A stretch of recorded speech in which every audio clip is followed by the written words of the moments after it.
എല്ലാവർക്കും ജെറാനാസ് കിച്ചണിലേക്ക് ഒരിക്കൽ കൂടി സ്വാഗതം. അപ്പോൾ ഇന്ന് നമുക്ക് ഒരു കുക്കർ രസം എങ്ങനെയാണ് ഉണ്ടാക്കുന്നത് നോക്കാം. കുക്കർ രസം എന്ന് പറയുമ്പോൾ കുക്കറിൽ തന്നെ ചെയ്തെടുക്കുന്നതാണ്. 5 മിനിറ്റ് മതി നമുക്കിത് രസം തയ്യാറാക്കി എടുക്കാനായിട്ട്.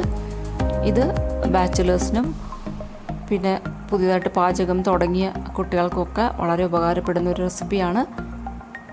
അതുപോലെ തന്നെ വർക്കിംഗ് ലേഡീസിനും ചെയ്യാൻ പറ്റുന്ന ഒരു റെസിപ്പിയാണ്. വളരെ പെട്ടെന്ന് രസം തയ്യാറാക്കി എടുക്കാം. വെറും 5 മിനിറ്റ് മതി. കുക്കറിൽ സ്റ്റീം വരുന്ന താമസമേ ഉള്ളൂ, രസം തയ്യാറായി കഴിയും. ഇതൊരു തക്കാളി രസമാണ്. നമുക്ക് രസം പല സ്റ്റൈലിലും ഉണ്ടാക്കാം. അപ്പോൾ തക്കാളി വെച്ചിട്ടുള്ള ഒരു സിമ്പിൾ രസമാണ് ഇത്. അപ്പോൾ ആദ്യം കുക്കറിലേക്ക് 1 കപ്പ് വെള്ളം, ഈ സ്റ്റാൻഡേർഡ് കപ്പിന് 1 കപ്പ് വെള്ളമാണ് എടുത്തിരിക്കുന്നത്. അതിൻ്റെ അളവാണ് ഈ പറയുന്നത്. ഏകദേശം 10-12 വെളുത്തുള്ളി എടുത്തിട്ടുണ്ട്. ഞാൻ ഈ റെസിപ്പിയിൽ ഉള്ളി ചേർക്കുന്നില്ല, ഉള്ളി ചേർക്കാത്തൊരു റെസിപ്പിയാണിത്. ഇതിനകത്തേക്ക് ഇനി കറിവേപ്പില ആഡ് ചെയ്ത് കൊടുക്കാം. ഇനി നമുക്കിതിൽ പുളി ആഡ് ചെയ്ത് കൊടുക്കാം. പുളി പിഴിഞ്ഞൊന്നും ചേർക്കേണ്ട. ഒരു നെല്ലിക്ക വലിപ്പത്തിൽ ഒരു പുളി ഇങ്ങനെ അങ്ങിട്ട് കൊടുക്കാം. ഇനി തക്കാളി 2 എടുത്തിട്ടുണ്ട്. 1 കപ്പ് രസം തയ്യാറാക്കാൻ 2 തക്കാളി എടുത്തിട്ടുണ്ട്. 2 മീഡിയം സൈസ് തക്കാളി, നല്ല പഴുത്ത തക്കാളി നോക്കിയെടുക്കുക. ഇനി പൊടിയെല്ലാം ചേർത്ത് കൊടുക്കാം. 1 ടീസ്പൂൺ മുളക് പൊടി ചേർത്തിട്ടുണ്ട്. 1/4 ടീസ്പൂൺ മഞ്ഞൾപ്പൊടിയും കൂടെ ചേർത്ത് കൊടുക്കാം. അപ്പോൾ കൂടുതൽ എരിവ് വേണമെന്നുണ്ടെങ്കിൽ കുറച്ചുകൂടെ ചേർത്ത് കൊടുക്കുക. ഇനി ഇതിനകത്തേക്ക് രസപ്പൊടി ചേർത്ത് കൊടുക്കാം. 2 ടീസ്പൂൺ രസപ്പൊടിയാണ് ചേർത്തിരിക്കുന്നത്. ഈ രസപ്പൊടി ഞാൻ വീട്ടിൽ തന്നെ തയ്യാറാക്കിയ രസപ്പൊടിയാണ്. ഇതിൽ ഉലുവ, കായം, മല്ലി, മുളക് ഒക്കെ ചേർത്തിട്ടുണ്ട്. കുരുമുളകും ഒക്കെ ഉണ്ട്. അപ്പോൾ ഇനി നമുക്ക് മല്ലിയില ചേർത്ത് കൊടുക്കാം. മല്ലിയില വേണമെങ്കിൽ ചോപ്പ് ചെയ്ത് ചേർക്കാം, അതല്ലെങ്കിൽ തണ്ടോട് കൂടി ഇങ്ങനെ ഇട്ട് കൊടുക്കുക. ഇനി ആവശ്യത്തിനുള്ള ഉപ്പും കൂടി ചേർത്തിട്ട് നമുക്കിതിൻ്റെ ലിഡൊന്ന് ക്ലോസ് ചെയ്തിട്ട് ഏകദേശം 2 വിസിൽ വരുന്നവരെ ഒരു മീഡിയം ഫ്ലെയിമിൽ വെച്ചിട്ട് ഇതൊന്ന് വേവിച്ചെടുക്കാം. അപ്പോൾ 2 വിസിലെങ്കിലും വരണം. കാരണം ഞാനിതൊരു ചെറിയ കുക്കറിലാണ് ചെയ്യുന്നത്. ചെറിയ കുക്കറിലാണ് ചെയ്യുന്നതെങ്കിൽ 2 വിസിലെങ്കിലും വേണം. എന്നാലേ തക്കാളി നന്നായിട്ടൊന്ന് വേവിച്ചെടുക്കാൻ പറ്റുള്ളൂ. അതുമാത്രമല്ല, ഇതിൻ്റെ പ്രഷറെല്ലാം മാറിയതിന് ശേഷം മാത്രമേ ലിഡ് തുറക്കാവൂ, എന്നാലേ കറക്റ്റായിട്ട് വെന്ത് കിട്ടുള്ളൂ. ഇത് വളരെ ടേസ്റ്റി രസമാണ്. എല്ലാവരും ഇതൊന്ന് ട്രൈ ചെയ്ത് നോക്കണം. രസം നമുക്ക് പല വിധത്തിലും ഉണ്ടാക്കാം.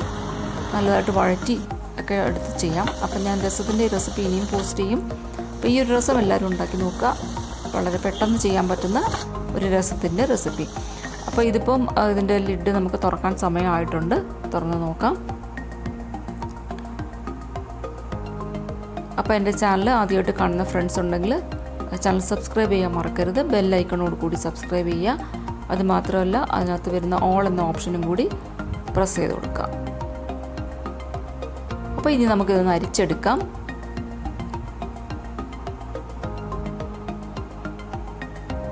അരിച്ചെടുത്തതിന് ശേഷം നമുക്ക് ഈ ബാക്കി വന്ന ഇതൊന്ന് പ്രസ് ചെയ്ത് നല്ല പേസ്റ്റ് പോലെ ആക്കിയെടുക്കാം. ഇപ്പോൾ ഒരു തവി കൊണ്ടോ അല്ലെങ്കിൽ ഇതുപോലെ എന്തെങ്കിലും വെച്ചിട്ടോ നന്നായിട്ടൊന്ന് മാഷ് ചെയ്ത് കൊടുക്കുക. അപ്പോൾ നമ്മൾ ഇട്ടിരിക്കുന്ന തക്കാളിയും വെളുത്തുള്ളിയും എല്ലാം നന്നായിട്ടൊന്ന് മാഷായിട്ട് ഈ വെള്ളത്തിലേക്ക് കലർന്ന് നമുക്കിത് നല്ല ടേസ്റ്റി ആയിട്ടുള്ള രസമായിട്ട് മാറ്റിയെടുക്കാൻ സാധിക്കും. അപ്പോൾ അതുകൊണ്ടാണ് നേരത്തെ നമ്മൾ ചോപ്പ് ചെയ്തിടാത്തത് തക്കാളി. ഇനി നമുക്ക് ഈ വെള്ളം ഇതിനകത്തൊക്കെ ആഡ് ചെയ്തിട്ട് ഒന്ന് കടുക് താളിച്ചിട്ട് കൊടുക്കാം. അപ്പോൾ ഈ രസത്തിൻ്റെ പ്രിപ്പറേഷൻ ഇവിടെ കഴിഞ്ഞു. ഇത്രയേ ഉള്ളൂ. അപ്പോൾ ഇതിൽ കുറച്ചുകൂടെ വെള്ളം വേണമെങ്കിൽ ചേർത്ത് കൊടുക്കാം. കുറച്ചുകൂടെ കട്ടി കുറയ്ക്കണം എന്നുണ്ടെങ്കിൽ വെള്ളം കുറച്ചുകൂടെ ചേർത്ത് കൊടുക്കുക. അതുപോലെ തന്നെ പുളിയും ഉപ്പും ഒക്കെ ഉണ്ടോ എന്ന് നോക്കിക്കോളാം. ഇനി നമുക്ക് കടുക് താളിച്ച് അടുത്ത സ്റ്റെപ്പിലേക്ക് പോകാം.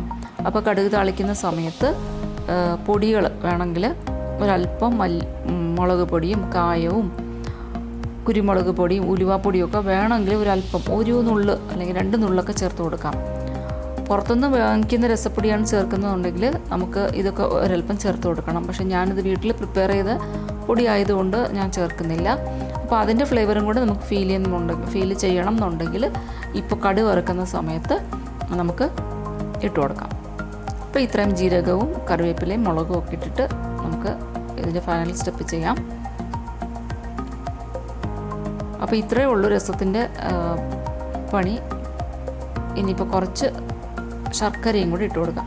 ശർക്കര മെൽറ്റായി തുടങ്ങുമ്പോൾ നമുക്ക് ഈ തയ്യാറാക്കി വെച്ചിരിക്കുന്ന രസം ഇതിൽ ചേർത്ത് കൊടുക്കാം. ഇനി നമ്മളിത് കൂടുതൽ നേരം തിളപ്പിക്കുകയൊന്നും വേണ്ട. ഒരു 2-3 മിനിറ്റ് ഇരിക്കുമ്പോഴേക്കും ഒന്ന് തിളച്ച് തുടങ്ങും. ആ തിളച്ച് തുടങ്ങുന്ന സമയത്ത് തന്നെ നമുക്കിത് ഓഫ് ചെയ്യാം. ഇത് നല്ല ചൂട് ചോറിൻ്റെ കൂടെ കഴിക്കാൻ പറ്റിയ രസമാണ്. ഇത് 2-3 ദിവസമൊക്കെ നമുക്ക് വേണമെങ്കിൽ ഫ്രിഡ്ജിൽ സ്റ്റോർ ചെയ്ത് വെക്കാം. അപ്പോൾ എല്ലാവരും ഈ ഒരു റെസിപ്പി ഒന്ന് ട്രൈ ചെയ്ത് നോക്കുക, ഫീഡ്ബാക്ക് തരിക. കമൻറ്റ്സ് വളരെ ഇമ്പോർട്ടൻ്റ് ആണ്. അപ്പോൾ കമൻറ്റ്സ് ഇടാൻ മറക്കരുത്.